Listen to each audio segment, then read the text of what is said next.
반기문 유엔 사무총장입니다. 박연차 게이트, 박연차 리스트가 존재한다. 거기에 반기문 유엔 사무총장 이름이 있다? 지난 주말부터 나오고 있는 얘기입니다. 하나 더 보겠습니다. 과거에도 보면요, 이렇게 검증한다는 것, 글쎄요, 공작 정치이다, 흑색 성전이다, 이렇게 결론이 난 것도 있고 아닌 것도 많이 있기 때문에 굉장히 혼란스럽습니다. 자, 지금부터 반기문 유엔 사무총장 얘기를 좀 나눠보겠습니다. 먼저 며칠 전 회견 그 장면 소개합니다. 이전 세계에서 쌓은 경험을 어떻게 한국 사회에 기여할 수 있을지 깊고 진지하게 고뇌하고 있다, 이렇게 이제 말씀을 드립니다. 한 몸을 불살려서라도 제가 노력할 용의가 있다. 나이가 많은데 좀 쉬시는 게 어떠냐, 이렇게 생각하는 사람들도 있는데, 제가 제 건강이 받쳐주는 한은 제가 국가를 위해서 노력할 용의가 있는데. 자, 지난주 토요일 이틀 전부터 반기문 유엔 사무총장 검증과 관련 기사가 쏟아지고 있습니다. 뭐 2개, 3개, 4개 계속 이어지고 있는데요. 이상일 의원께 좀 여쭤보겠습니다. 2009년이니까 7년 전 검찰 수사인데 그때 무슨 리스트가 작성되다, 이런 뉴스가 계속 쏟아지고 있죠? 네, 그렇습니다. 그러니까 뭐 박연차 회장 여비서 수첩 이야기도 나오고, 네. 그때 이야기를 가지고 지금 한 주간지가 보도를 네. 하고 있잖아요. 네. 그런데 지금 뭐 실명으로는 안 나오고 있습니다. 그러니까 네. 유비통신 비슷하게 카더라로 해서 네. 뭐 반기문 총장이 2005년에 네. 베트남의 외무장관이 방문했을 때 외무장관 공간에서 만찬을 베풀었는데 그때 네. 명예총영사인 박연차 회장도 초대를 받았고, 그 자리에서 1시간 먼저 박연차 회장이 와서 20만 달러를 전달했고, 또 2007년에 유엔 사무총장 시절엔 박연차 회장이 잘 아는 뉴욕의 한 식당 주인을 네. 통해서 박연차 회장이 3만 달러를 전달하라고 했다는 건데, 네. 저도 기자 출신이지만 저 네. 정도 내용 가지고는 기사를 통상은 쓸 수가 없습니다. 그리고 반기문 총장 쪽에 확인도 해야 되고, 네. 그런데 지금 반기문 총장 쪽 이야기를 제대로 들었다면 더더욱 기사 쓰기가 어려운 사안이, 박연차 회장이 당시 만찬장에 늦게 와서 다른 분들이 기다리다가 먼저 식탁에 앉았다는 거고, 네. 박연차 회장 약간 술 취한 상황에서 그분이 오셔가지고 식사하고 다른 일행과 함께 떠났는데, 그 전에 반기문 장관이 네. 박연차 회장하고 일면식이 없는 상황인데 네. 20만 불을 받았다, 이해하기 어려운 상황이고요. 그때 본 그 테이블에 계셨던 분들도 박연차 회장이 늦게 왔다고 증언하고 있는 상황이고, 네. 또 뭐 오늘 여러 언론 보도했지만 검찰 수사 기록에 그 내용은 들어가지 않았다, 돈을 줬다는 내용은 수사 기록에 없다는 이야기고, 또 뉴욕에서 네. 식당 주인을 통해서 현직 유엔 사무총장한테 3만 불을 박연차 회장이 전달한다, 그건 상식적으로도 국민이 봐도 이해가 안 되는데, 이 조기 대선이 지금 눈앞에 있는 거 아닙니까? 대선을 앞두고 소위 검증을 빙자해서 나오는 일종의 흑색 선전일 가능성도 배제할 수 없겠다. 과거에 2002년 11월에도 그 기양건설 회장이 이해창 총재 그 부인 한인옥 여사한테 10만 불을 전달했다, 이거 막 나와서 그때 한참 논란이 되다가 2004년 결국 재판에서 다 허위로 바뀌어나서 그 보도한 그 주간지, 지금 이번에 보도한 주간지인데 결국은 명예훼손으로 그 벌금을 냈어요. 자, 굉장히 혼란스럽습니다. 그러니까 7년 전 수사 때 박연차 회장이 반기문 유엔 사무총장 이름을 거론하는 것은 거의 사실처럼 확인되어 가고 있습니다. 당시 취재했던 기자들도 당시 그런 얘기를 들었다는 말이 나오니까 전혀 뜬금없다고 보기 좀 어려운데, 문제는 돈을 건넸다는 정황이 구체적으로 그 언론이 보도를 하고 있는데 현실하고 좀 굉장히 안 맞는 측면이 있거든요. 자, 과연 이걸 어떻게 해야 될지 굉장히 혼재된 정보가 계속 쏟아지고 있어서 어떻게 봐야 될지 모르겠습니다. 하지만 저는요 이렇게 생각이 돼요. 저는 저희 얘기 오래전부터 들었어요, 사실. 네. 들었는데 뭐 그런 검찰에서 말이에요, 여러 가지 무슨 첩보 이런 거 다 입수하지 않습니까? 그러니까 별의별 무슨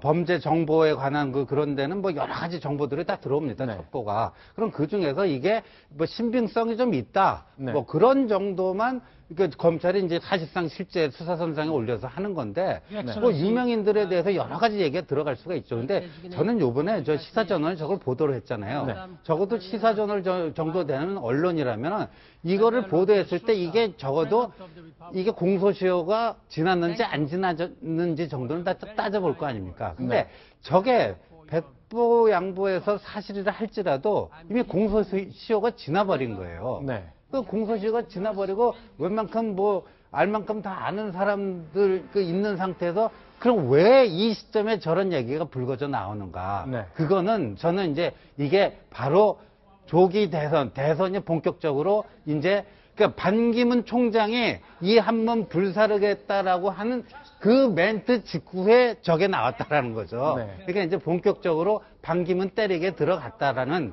그런 이제 정치적 신호. 그러니까 흠집 내기를 하려는 의도가 있었다면 네. 공소시효 자체는 중요하지 않습니다. 왜냐하면 도덕성에 대해서 흠집을 내려고 했기 때문에 그래서 문제 제기가 이루어졌다면 네. 그런데 이제 이 시사저널 보도 직후에 민주당에서 나온 반응을 보세요. 네. 바로 수사하라 뭐 마치 기다렸다는 듯이 민주당이 지금 움직이고 있어요. 오늘은 또 우상호 원내대표 비슷한 이야기를 했고 네. 국민의당 반응은 좀 더 다릅니다. 그래서 미묘한 온도차가 정치권에 지금 느껴지고 있어요. 네. 2002년도 그 이해창 후보와 그다음에 둘러싼 그런 문제가 세 가지인가 있었지 않습니까? 네. 그때 당시가 제가 정치부장이었습니다. 김대엽 병역 김대엽 그 당시죠. 그다음에 지금 한인옥 여사 네. 10억 원 수수설 기양건설 얘기. 기양건설로부터 네. 그다음에 아시다시피 윤여준 씨가 네. 20만 불을 받았다는 30 의원의 어떤 주장들 그 3대 의혹이 있었는데 당시에 뭐 지금 나왔던 얘기와 똑같이 과연 이것을 어떻게 다룰 것이냐는 데 굉장히 고민이 될 수밖에 없습니다, 사실은. 네. 근데 안 다룰 수가 없잖아요. 다루는 순간 결국은 기정사실화되는 효과가 있어서 결국은 선거가 끝난 다음에 전부 다 세 개가 다 혐의가 없고 네. 그다음에 잘못된 그런 정보로서 돼 있지만 결국은 영향을 줄 수밖에 없다. 그런 면에서 사실은 다룰 때 굉장히 조심해야 되는데 요번에 있잖아요. 저 시사저널 글을 자세히 보시면 알겠지만 네. 거기에 이런 대목이 있습니다. 네. 공소시효가 아직 끝나지 않았다는 표현이 돼 있어요. 아. 사실관계를 틀렸습니다, 지금. 네. 거기는 분명히 공소시효가 남아 있다라고 명백하게 기사가 돼 있기 때문에 결국은 쓴다라는 식으로 돼 있는데 아시다시피 법이 바뀌면서 네. 공소시효가 지금 사실은 나중에 늘어나면서 지금 얘기하는 그 당시에 네. 반기문 총장이 받았다는 그 시점은 이미 끝났어요. 근데 네. 그 부분에 대해서 사실관계가 틀렸습니다. 그리고 또 하나 거기서도 좀 걱정이 됐는지 네. 아시다시피 양쪽에다가 반론권을 주기 위해서 노력을 했습니다. 네. 근데 박연차 씨의 반론은 원문 그대로 다 실었습니다. 네. 사실 그런 경우 드물거든요. 네. 자기가 어떤 주장을 하는데 박연차 씨의 반론을 원문 그대로 다 실는다는 거는 이 기사가 얼마나 파장이 클 것을 알기 때문에 그런 거거든요. 네. 그런 면에서 앞으로 이 사건은 이 기사는 네. 앞으로 얼마 남지 않은 대선 국면에서의 보도 태도 이런 데 대해서 또 하나의 어떤 뭐랄까요. 하나의 신호탄이면서도 동시에 네. 어떻게 받아들여야 될지 고민시키는 그런 문제다. 저는 그렇게 보면서 기사를 읽었습니다. 자, 그럼 이제 오늘 또 나온 뉴스가 있죠. 뭐 SK텔레콤이 반기문 유엔 사무총장의 아들을 뉴욕에서 채용했는데 SK텔레콤의 미주법이란 이 조직 자체가 이 아들 골프장 뭐 부킹 전화 대신해주고 하는 것처럼 마치 집사 노릇하고 있다는 얘기까지 나왔거든요. 이런 얘기까지 나오다 보니까 야당에서 뭐 여러 가지 얘기를 많이 꺼내고 있습니다.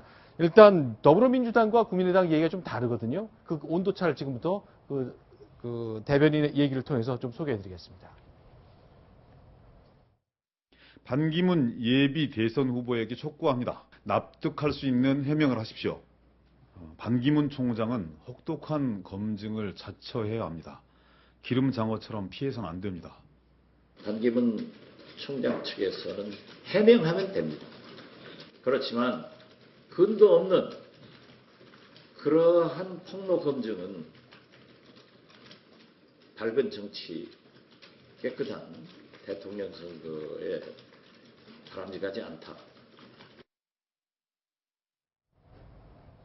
진짜로 국민의당은 저 영입 가능성 그게 진짜 있다고 보는 건가 보죠. 굉장히 조심스럽게 얘기를 하네요. 그러니까 국민의당 입장에서는 외연을 넓히고 싶어 하기 때문에 네. 이미 반기문 총장이 국민의당과 손을 잡는 건 환영한다는 입장까지 발표한 상황입니다. 뭐 반기문 총장이 들어오셔서 정말 대선 출마 입장을 뭐 선언하실지는 아직도 모르겠어요. 우리가 이제 짐작은 할 수 있죠. 그런데 네. 이분이 오셔서 국민의당 뭐 그 한 당을 선택하기보다는 네.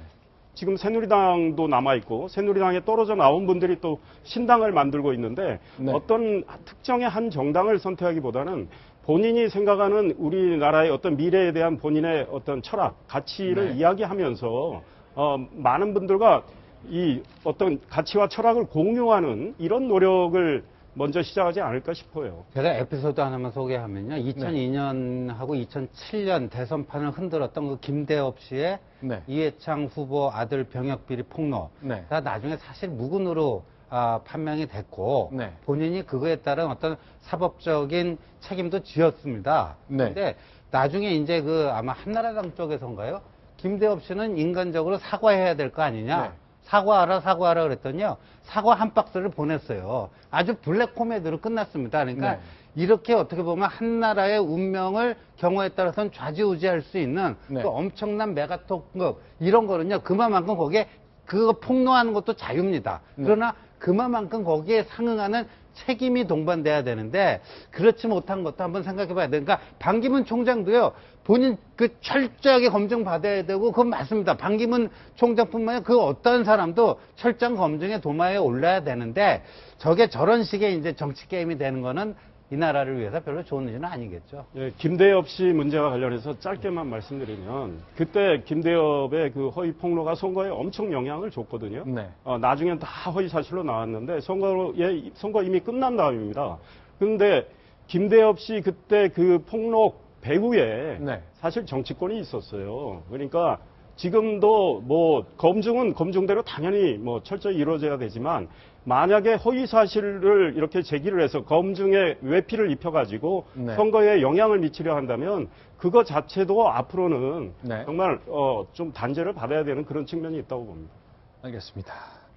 자, 1997년, 2002년 두 차례 대통령 선거 때 김대엽이라는 존재 아주 막강한 영향을 발휘했고 결국 선거 결과를 바꿔놨다는 평가가 나오기도 했거든요. 그러나 시간은 흘렀고 사실 무근이로 밝혀졌지만 뭐 이미 선거는 끝나버린 거니까 어쨌건 이번 대통령 선거도 검증은 분명히 해야 되지만 눈은 정말 똑바로 뜨고 있어야 될 것 같습니다.